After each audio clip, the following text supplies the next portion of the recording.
Uzsākta e-veselības sistēmas ieviešanas pirmā kārta, kuras ietvaros noris sagatavošanās darbi pilotdarbināšanai, kā atklāja veselības ministres padomniece IT jautājumos Dita Gabaliņa, pilotdarbināšanā iesaistīs ierobežotu skaitu ārstniecības iestāžu. Izmēģinājuma eksploatācija sniegs rezultātus, cik labi sistēma ir izmantojama praksē. Es ceru, ka mums būs neviena izmēģinājuma eksploatācija, jo mūsu projekti vēl ieviešas visu nākamo gadu līdz vasarai, un arī tur varētu būt turpinājumā vēl arī jaunas izmēģinājuma eksploatācijas ar jaunām funkcijām. Pilotprojekta dalībnieki varēs izmēģināt pacientu elektronisko pierakstīšanu, elektronisko nosūtījumu sagatavošanu, darbu ar pacientu elektronisko karti, elektronisko recepšu izrakstīšanu, kā arī darbnespējas lapu izsniegšanu.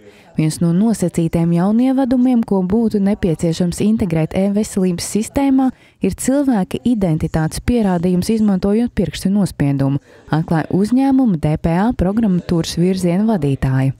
Zinām tādi gadījumi, kad pacients nav identificēts vairākas nedēļas ilgi, pat nerunājot nemaz par stundām vai dienām. Šādi gadījumi neviens vien ir pavīdējis presē un internetā, bet daudz vairāk ir tādu gadījumu, kad pacients nespēja identificēt dienām ilgi vai stundām ilgi, bet par tiem skaļi nerunā. Šādi gadījumi ir daudz, līdz ar to biometrija varētu palīdzēt šīs pacientus identificēt minūšu laikā, tādā veidā nodrošināt visas informācijas par viņiem, viņu medicīnas vēstures pieejamību momentāli. Un tas var glābt kādu dzīvību vai vismaz atvieglot ārstiem darbu, pātrināt ārstēšanu, atvieglot operācijas, ja ir neatliekamas vai tam līdzīgi.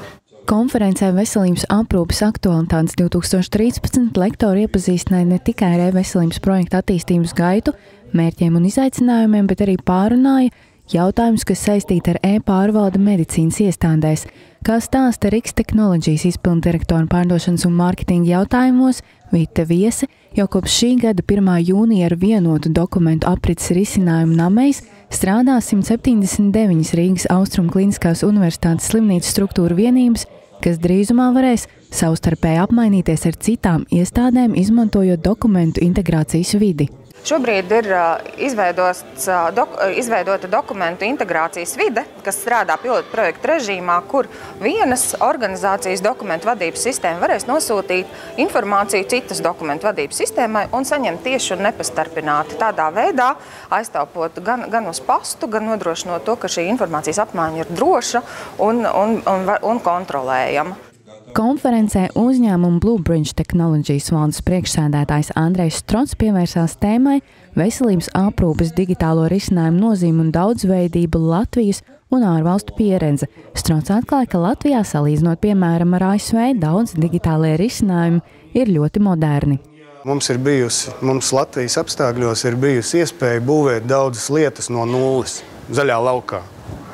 Jā, un tas vienmēr ir labi.